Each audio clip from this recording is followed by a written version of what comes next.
Welcome to another video. Welcome to quite a strange video. There's a cyclone going on outside, but got a bit bored, so I thought I would make a long overdue video. Anyway, the title of this was the SH-4D, the synth that broke me, and I'll explain why. But first of all, let's just have a listen. So hopefully you can see there's a little oscilloscope down there. Yes, it does sawtooth wave. Now, for those who haven't seen one of these before, I'm playing through these tiny little speakers, which actually I might even try and point up towards the camera. You hear what I hear. So there's no tricks, there's no anything, it's one take, there's no post-processing. Anyway, so why has this synth broken me? Let me show you. So these are all sounds that I've created. This thing acts like an analog synth. It's digital, of course, but it acts like an analog synth. You can control every parameter known to man. So let's just put a nice standard super saw. Now, just to explain it, if you can see the little LCD up here, what I've actually done is I've mimicked the CS80 sawtooth. It had a bit of a fault where when it went up, it actually had a little, well, you'll see. So if I see, it's got a little dink at the bottom, and that's the famous CS80 saw. So I'll just put this back up again. That goes to about 90, I think.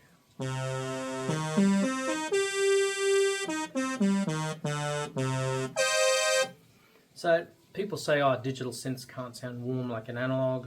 Well, this thing does. It's basically virtual analog modeling.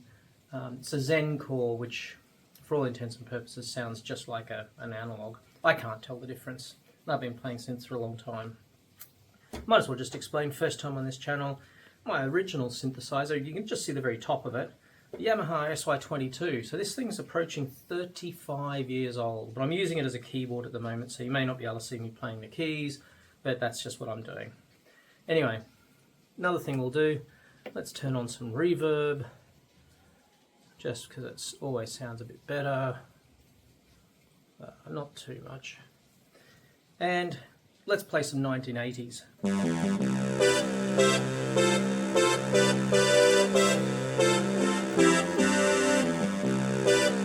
Yeah, can't do it too long, don't want copyright strikes or anything.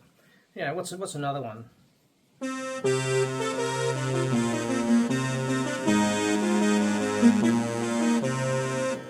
Or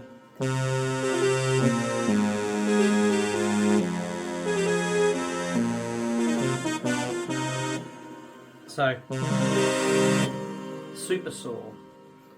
Now, Super Saw made the bass for so many things. So let's just do a little bit of playing just to show you the analogness. Now, first of all, I'll just explain this patch. Yes, there's a saw with a very thin pulse to give you that CS80 type saw, and I've got two of them. I've detuned them. Yep, okay, that's great. Mixer, mixing all four of those waves. Then it goes through a filter with high pass, dedicated high pass, through its standard filter. Now it's got a filter envelope, which I'm not using at the moment, and a VCA with an envelope.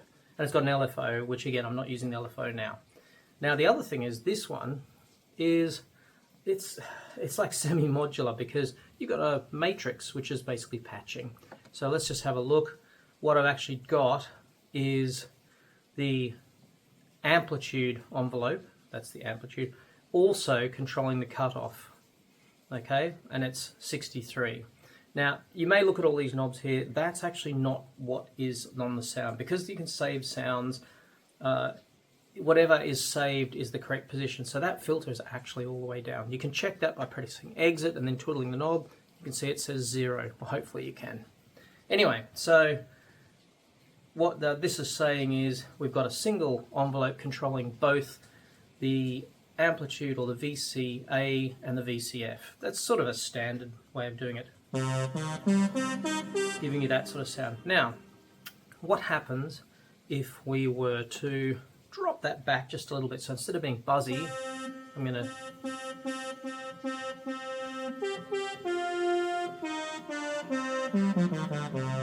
a little bit of a less buzzy saw. Now the next thing I'm going to do is I'm going to turn a bit longer attack. And I want something about the same for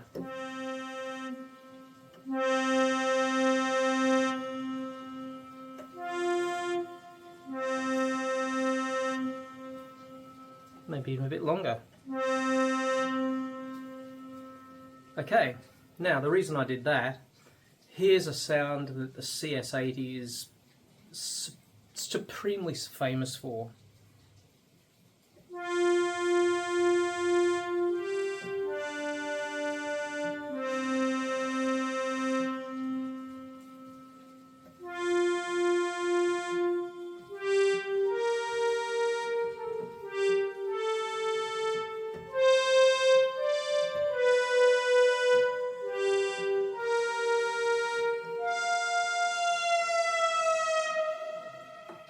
Now I've forgotten to actually change the pitch bend, how many notes there are, but that's so it gives you an idea. You've also so they're all super saws. That's like a whole genre of music. But anyway, that's just an example. This thing can sound as warm as any ARP or Moog. It's just pretty amazing. Yeah, I'll turn off the reverb. Right, so just for fun, I mean, just to show you a growl bass. So now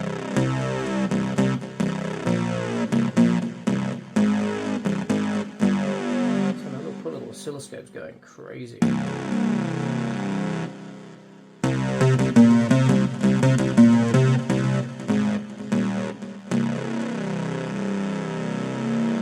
Hopefully that's not too loud in the video, but anyway. And we've also got, I mean, various other, this one here, not a sample, this is just it's actually using the super saw wave, but, so let's put a bit more reverb back on.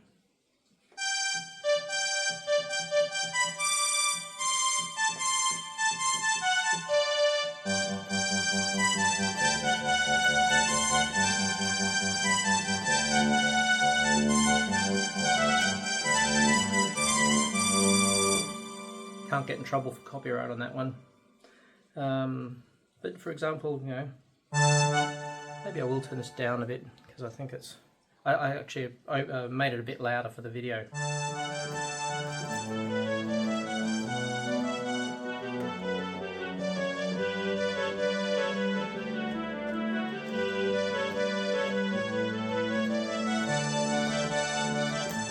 Etc. So, violin-y sort of sound. There's one really cool one. Let's well, brass. Let's now have to turn something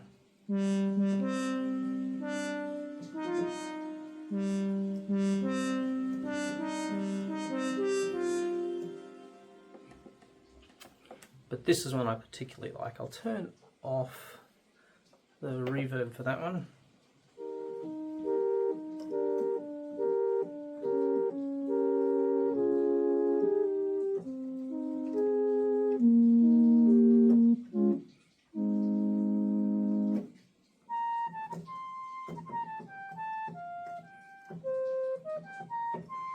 Now none of these are samples, these are all, my favourite in this is the virtual analog. So all of these sounds are virtual analog.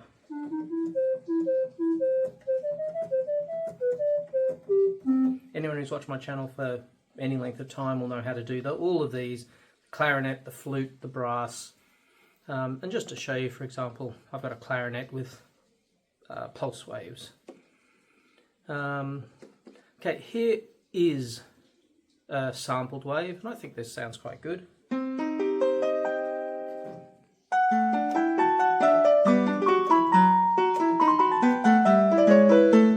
So it's actually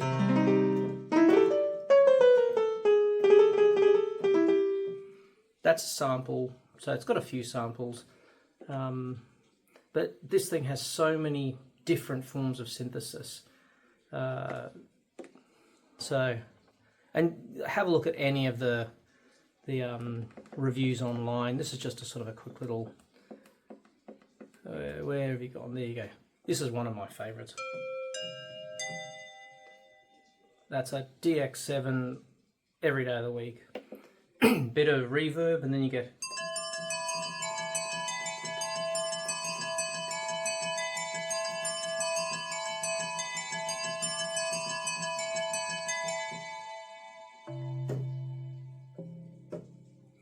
Anyway, so why has this broken me?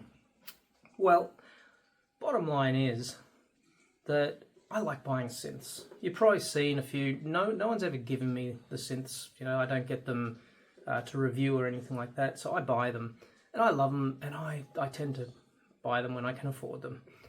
The trouble is, since getting this thing, I haven't been able to buy another synth.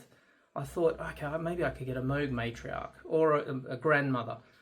And so I looked up, I looked at YouTube videos and heard all the sounds it could do. And then I came over here and made exactly the same sound.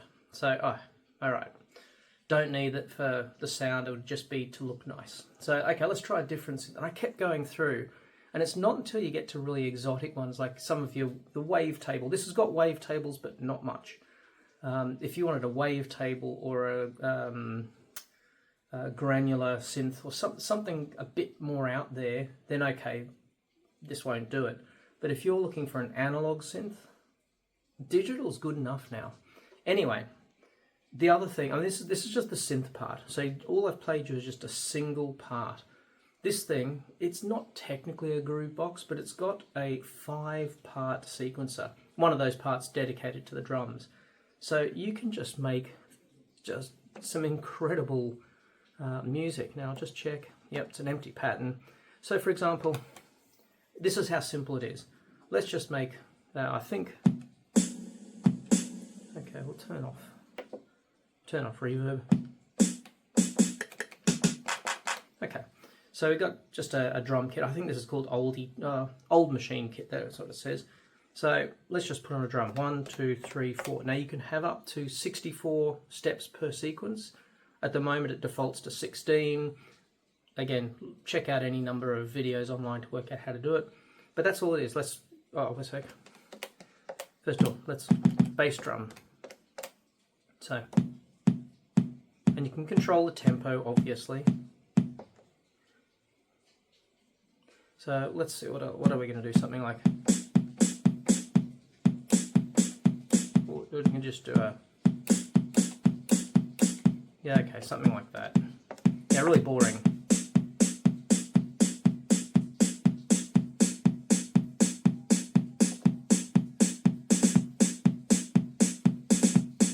And then, what about,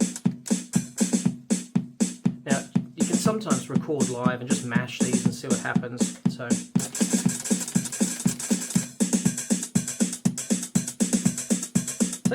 Actually sounds pretty good. I can't take credit for that. Anderton's, they showed this and it's just an awesome way. Now I'm going to turn it down just a little bit.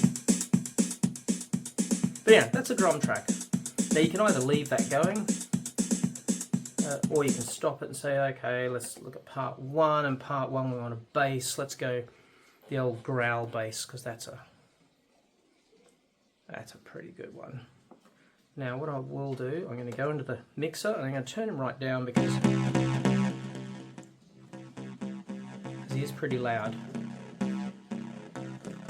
So what we can now do is just start playing the pattern. A bit too soft.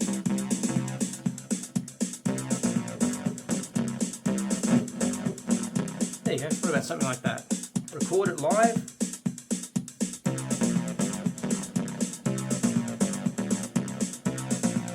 Good enough. Second, actually, I'll stop him for a sec. Let's do the second song. One of my favourites, the presets at least, is I think they call it rock solo lead. I mean, this thing just sounds.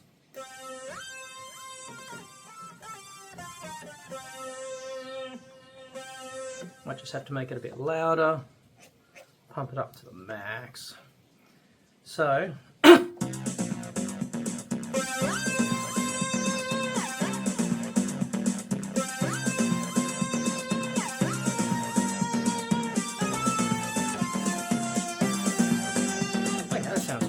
So that was more than one lot of 16, that's 4 lots. So what we can do is just say, make this a 64 bits byte 64 sample sequence. Go to the 4th page, because then you'll get a count in. So we can now say let's go. Something like before, I don't know if it'll be exactly the same. And now you'll see this page.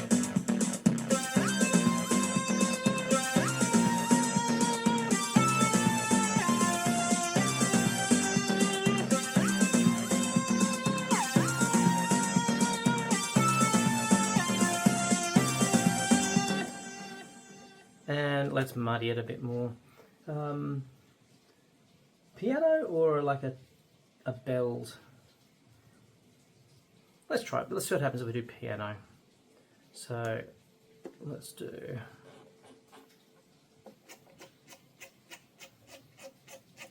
where did I put piano? Where's the piano? That'll do.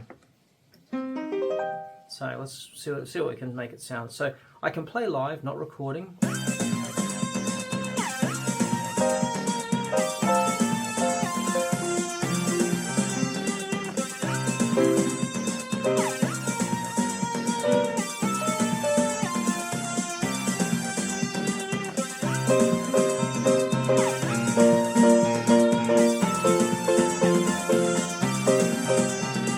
Something like that anyway, just make it up as go along.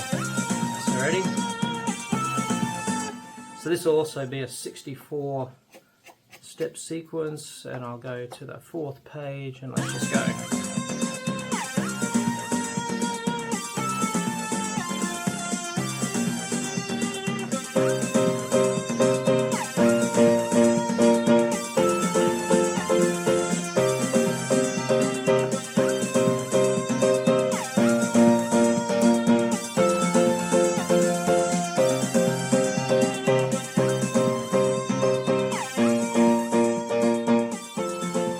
So you can now use the mixer.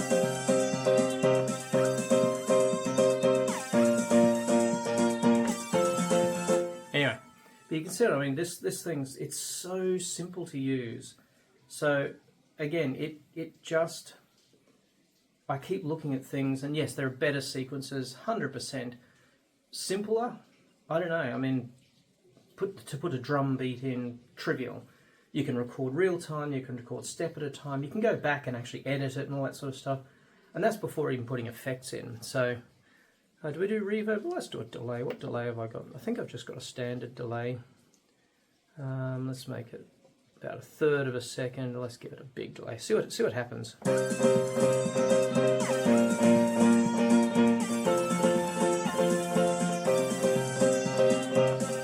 I don't like that as much as maybe the reverb. Or maybe a chorus.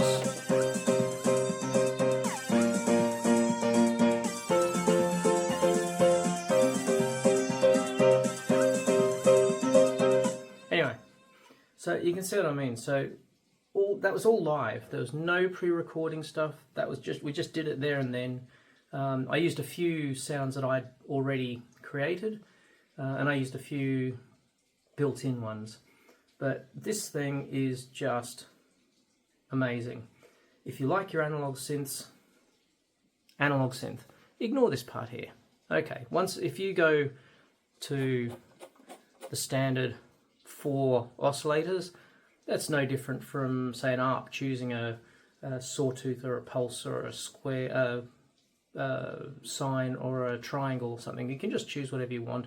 You've got 4 mixers, and again, you can change the pitch, same as you can. Everything else just like a normal synth, except you've got 4 complete synths. So anyway, this is why it broke me, because, or I considered it broke me, because I'm actually not wanting any more synths just yet.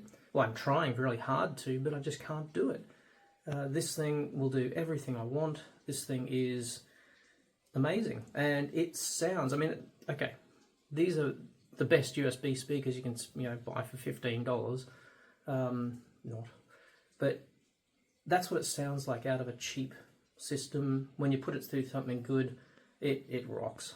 So, yep, it's a great little synth, and it is a synth. They don't call it a groove box. It says synthesizer on the tin, but it also has an awesome sequencer. So I would thoroughly recommend it, and at the price this thing comes out at, it's just ridiculous. Anyway, that's it for now. So I don't know when the next time I'll have any new synths. I'll be able to show some of the ones I've already got. Maybe this bad boy here, the SY-22. But yeah, at the end of the day, it's terrible. I don't want to buy any more synths. Okay, well, thanks for watching, and we'll see you in the next video.